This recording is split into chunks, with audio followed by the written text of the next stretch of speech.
I think I'm mostly going to read to you from Get Me Out of Here, which, as Deanna said, is a book of poems about airports. I decided I was going to write a book of... Is this okay? Yeah, I just thought maybe. Yeah? There.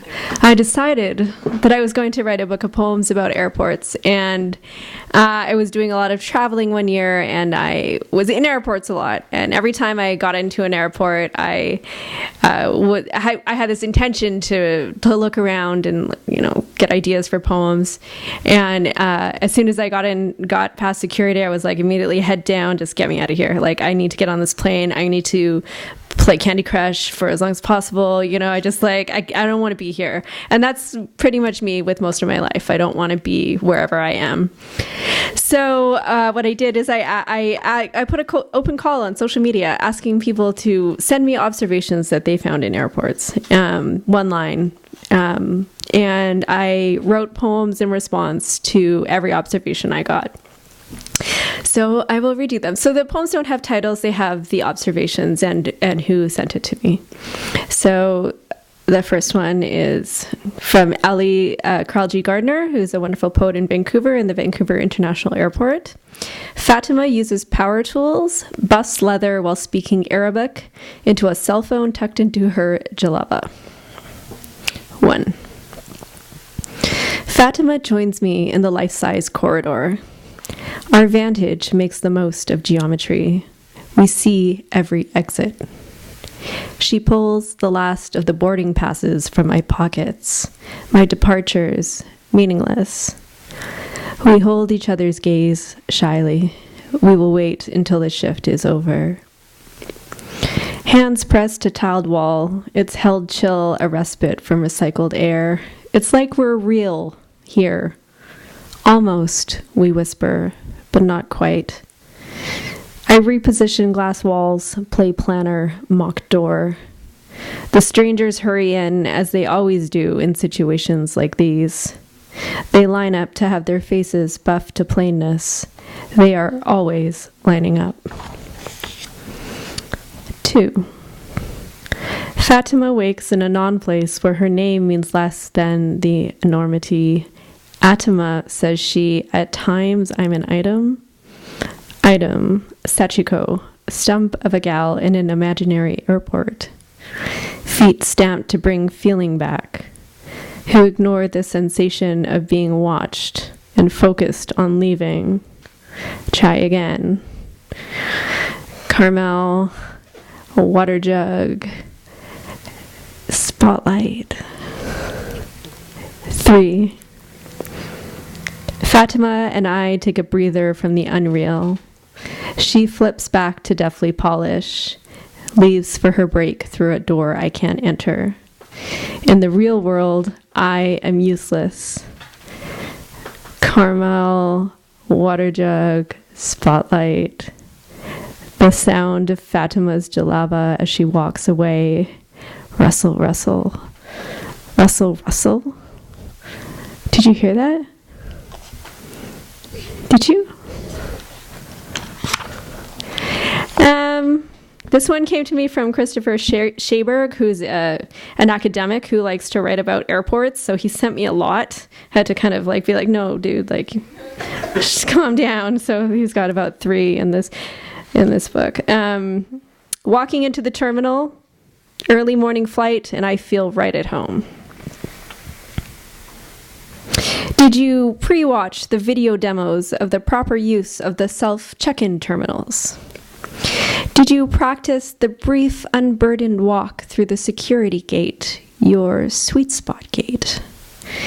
Did you anticipate where the shadows would be, how your fingers wouldn't reach? Are you prepared for any eventuality with regards to your shoes? The glacé lifted air, the precise light, its filigree tinkle on your fingers. No, none of it happens with your eyes open. You have Christoph's latte, carry what was meant for him. The white of the cups, so like the white of all the other cups.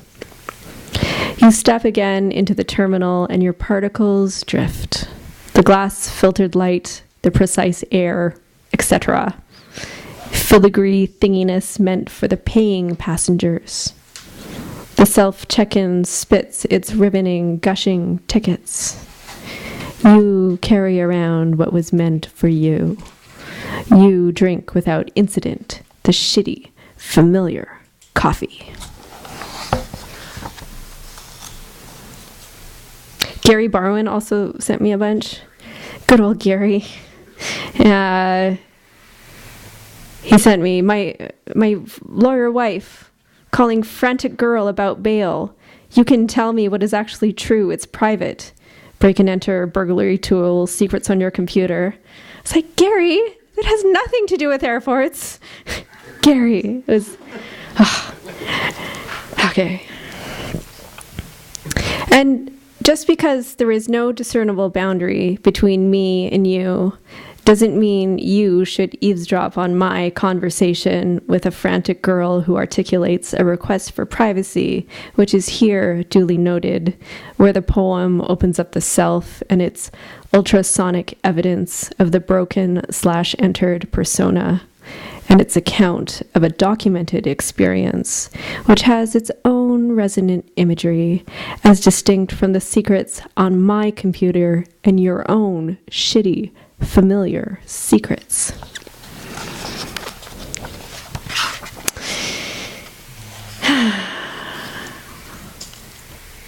Tanis MacDonald in YLW, which I think is the Waterloo Airport. It's okay, it's all the same imaginary airport in my head anyway, so whatever. Vinyl chair coverings, the same shade of mauve as my bedroom when I was 10. Sorry, there's a lot of swearing in this book. Sorry, I can't help it. Calm the fuck down, mauve. Or the sunset on the mountains outside the window. Gold-flecked mauve, though language hasn't grown to yoke her to mountains, but she knows with certainty that they are there at her shoulder, beyond a 10-year-old's understanding of purple, when a My Little Pony rises from mud and the girl rides her through departures, offers safety, and everyone watches the story of her life drip down with a sunset that is bigger than this room that is not a room and is neither here nor there. Okay, I think this is the last sweary poem in the book.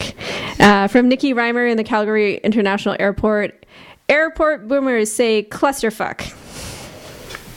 And as soon as she sent me that, I just was like, yes, that's what my life is like. I get very overwhelmed by sensory things. I spent a few years walking around when I first moved to Toronto with like noise canceling headphones on because I would just get so overwhelmed by all the sound all the time, and that's what I feel like when I'm in an airport or in a mall with just like everybody coming and going and selling, buying, and everything. So that's where this poem came from. That's where I intersected with Nikki's boomers. Duty free by no, everything under Hudson or forever is good. Liquor with is good is cloud nine forever, but in the zoo express relay if by nuance and wine life and news under $20 or life is good under $20 unless the stylish factory and wine store until who's who in the wine store, but free fun in the stylish relay, or a blonde and a brunette and a redhead and a ginger, or hey, a girl that kind of looks like you with a phone that looks like yours. And a redhead and a black-haired and a shaved head and a silver and a ginger and a black-haired and a brunette and a black-haired and a scarfed and a blonde and a faded pink and a redhead and a gray and a black-haired and a turban and an auburn and a brunette and a bald and a salt and pepper and a black-haired and a scarfed and a buzz cut and a brunette and a bleach blonde and a red highlights and a gray and a black-haired and a scarfed brunette and a turban and a black-haired and a brunette and a graying and a gray and a scarfed and a buzz cut and a white and a brunette and a ginger and a brunette and a bald and a black-haired and a brunette. Good afternoon, ladies and gentlemen, and thank you for choosing American Airlines. This is the pre-boarding announcement for Flight 1104 with service to Phoenix. We are now inviting those passers-by with small childhoods and any passers-by requiring special assistance to begin boarding at this timekeeping. Please have your boarding passage and identity ready. A scarred and a bland and a sliver and a blanche blonde and a bronte and a white and a turbine and a grave. Good afterthought, ladies in waiting and Genesis. We would now, at this timepiece, like to invoice Inner Circuit and Inner Circuit guidance to board Flinch 1104 to phone in. Please have your boarding passageway and identity ready. A scarred afterthought and bland ladies and a silver genus and blanched invoices and turned over bronte guidance and the phone in white and a turbine please and a grave identity. Good agate, lady killers and geographers. We are now boarding Rolox 65 to 85 for Airman Fling 1104 to Phony. Please have your boarding passenger and ideology ready. Thanks for your patriarchy. We are now bored. All remaining pastors, ease your hoarding passion and idiom. Which brunette in the free nuance under 20 blondes? Who in the free nuance under $20? What eases the passion of the geographers? We're small childhoods forever, but when special assistance ready for 85 scarves? Why ready the ideology? Why fling wine?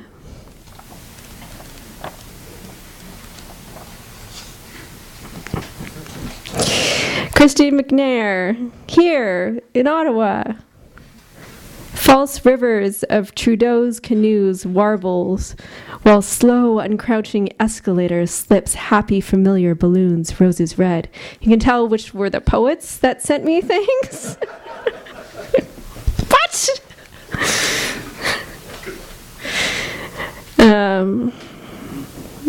Yeah. That.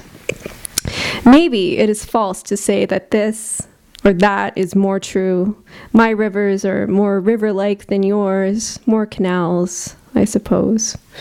Or that this memory glides through silent as a canoe on a canal, one paddle dipped in consciousness, where a bird caught in wire warbles, then ticket agents clear their throats and raise their fingers to point the way to the spot of great uncrouching in the clearing near the Burger King.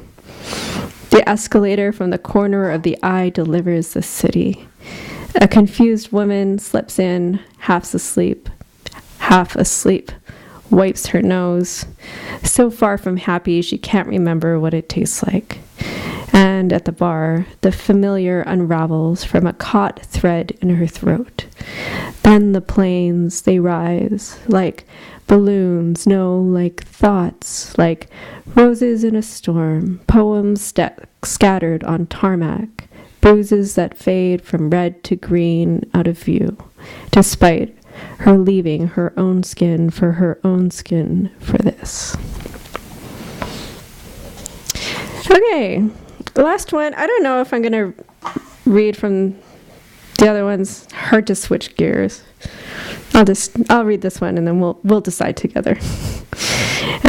This came from Heather Jessup, who's a fiction writer in the Vancouver International Airport. Move the hide of masks. All I want to see is your face. Has anybody been to the Vancouver International Airport? In the domestic arrivals, there's a really nice installation, and it's not actually Haida art. Heather was a bit mistaken. It's actually Kwakwaka'wakw, which is a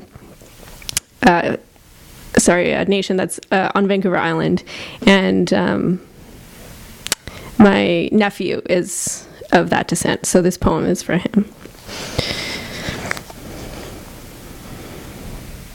Thunderbird who dies from sky to drop whale into ocean to be seen by the boy who gains the right to Thunderbird who dies from the sky to drop whale into ocean near the green shores of Alert Bay with its possible aunties and uncles, the face of the silent island where I once camped in the woods near the town, near the boy who dies from sky to drop whale into ocean, as near to me now as this word, ocean, which flows from the mask in the dance into liquid wood, the calm voice that speaks across the causeway in domestic arrivals to please keep an eye on your baggage, near Thunderbird with a face that is not your face, carved not with history's knife or by the long slow lick of ocean, who dies past half glimpses of the future beyond the crowded baggage carousel, mind packed with the carefully folded memory of a boy's small face. So that's that. I don't know. Should we read a few more poems? Just a few more? So it's just really hard. I do projects. I read a book about airports. Then I wrote a book about real estate. And then I wrote a book about, in response to the missing and murdered women in Vancouver's downtown east side. So it's really hard for me to go from book to book. But when I was just sitting there, I was like, oh, I found a thread. So I'm going to read just a few more poems. I'm working on a project right now about writing poems about other people's dreams. Because as soon as somebody comes to me and is like, I had this crazy dream last night, I immediately stop listening. Because I find listening to other people's dreams like super boring, right? Because you can't ever like actually articulate what a dream is really like, or it's very, very difficult to. So instead of pushing people away, I'm taking their dreams. So if any of you have any good dreams, please do share them with me later. Or really boring ones. I'm collecting boring ones too. So I'm going to read some poems about dreams from my book about real estate, dream development. I stir from a dream of Vancouver with a mouthful of crumbling stucco. Shaken, I call my realtor, who I discover has closed his last deal and moved to Dubai, where the marina looks remarkably like False Creek. It's intentional. Duplication. I turn, and still I'm in the same place. Dizzy smack against the wall. Broken bottles catch the light and my skin. If you want to build the city beautiful, you need to start with quality materials and then replicate them until beautiful, or else you hit the wall. You hit the wall. You hit the wall.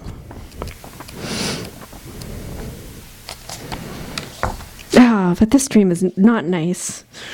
So while I was writing this book about real estate in Vancouver, which is obviously the best occasion for a book of poetry, it's very poetic, writing about real estate, my father died. So he was Japanese Canadian, and Japanese Canadians have my family at least has a very difficult relationship with land. And so that entered this book as well.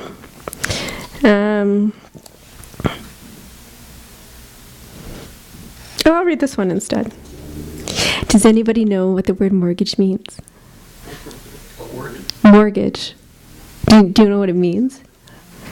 The mort? Good. Yeah, it's the dead pledge. Yes, this is what we're all buying into, just so you know, words mean something.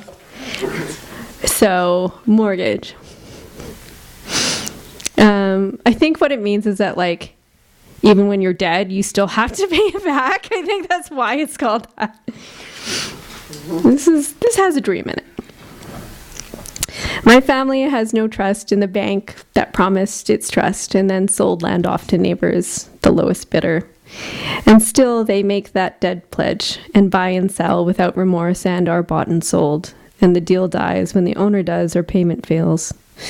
Here in the lost property office, we are counting titles. Dreams of picket fences tallied and accounted and then filed away. To die with empty hands, to die a renter in a city of homeowners, to die in a land mostly owned by the state, to die and be buried in a little plot and become again the land that will be bought and sold. Not even the highway will bend to your little will. Commuters will drive to their homes far from the city. Over you, you will be under concrete, under loam, far from home. Okay, so this one I wrote in 2006, 2008, and it was written in response to the missing and murdered women in Vancouver's downtown east side, which the political action around which kind of preceded the national missing and murdered Indigenous women thing that we are actually getting action on now. Anyway, so I wrote it that the book is mostly looking at the conditions in which they disappeared. And my own relationship with that area through my family. So, but this is just about a duck. This is just a poem about a duck, and it's called Dead Duck. The suburb I recognize like the sound of my mother's footfalls shifted. Somewhere snickered the city planner. Homes were ripped down to make room for fields. In the fields, teenagers, overturned bicycles. I walked quicker. They had plastic bags full of legal explosives. For the one who was nearly adult, I carried my share of his shame. The duck slept despite the bottle rocket shoved inside, the laughter as they forced it into flight. Then they sucked their thumbs. I reached the carcass, and thankfully it was swaddled in a hand towel printed with tulips. Spring left then. I flipped up my collar, braced myself. So I wrote this poem to stop a recurring dream that I had been having, and it went away, and I've been having it again, so I'm just going to read it now. Maybe the last one. How am I doing for time? Good. Yeah? And hopefully it will stop happening because I'm reading it to you. So we're all working through something in my psyche together. This is a big night for me. Poem to stop the recurring dream. The house I've always lived in has no inward limits. Doors I never noticed have whole wings behind them. I can't believe it. It's predictable. The end of the dream is already written. An optimist would say mythic. If everyone knows what's here, then I am not solely responsible. I never meant to neglect these quarters. Always there are boxes. No one knows what's worth archiving. Peach rot slicked pebbles ripped pictures can't stop moving towards the end. The tenants are fucking in the suite I'll never return to. Please let the room be empty. At the hall's end, the room they tried to keep me out of, where the women's feet grow into the ground. Dead for centuries, she can't blink, and the hospital gown hangs open. I could stick her with a knife. She asks for a peach, but they're all rotten as her gray flesh and stink of useless mothballs. I move backwards into the room where the pale woman falls, and every door leads back to the room where she waits, and I run dropping peaches in a sticky trail around the corner to the room that would be emptied when I hear, as before, porcelain hit concrete and the tenants' muted laughter.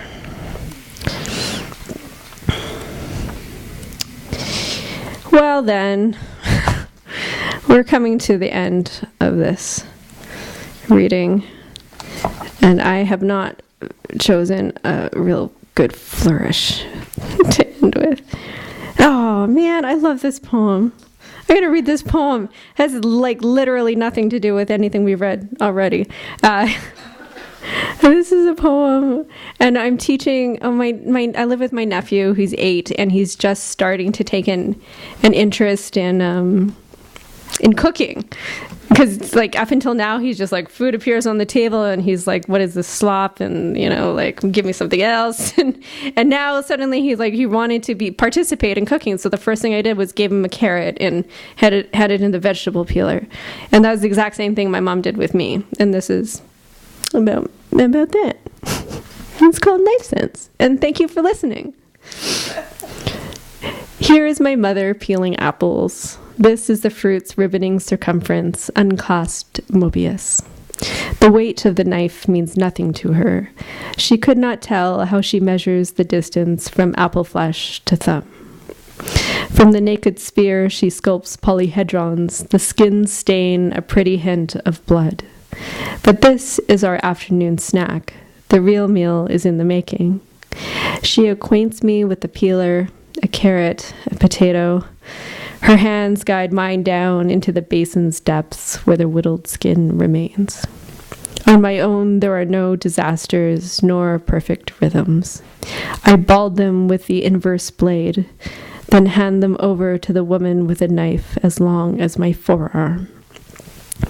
The knives that hang from a magnetic strip above the kitchen sink are all just knives now, sharply cognate, forbidden. Years later, and in my own kitchen, a nick evokes first the usual curse, then the reflex lick of iron blood tastes more familiar, of the day I gained a sense of metal, ballast in my palm. Thank you!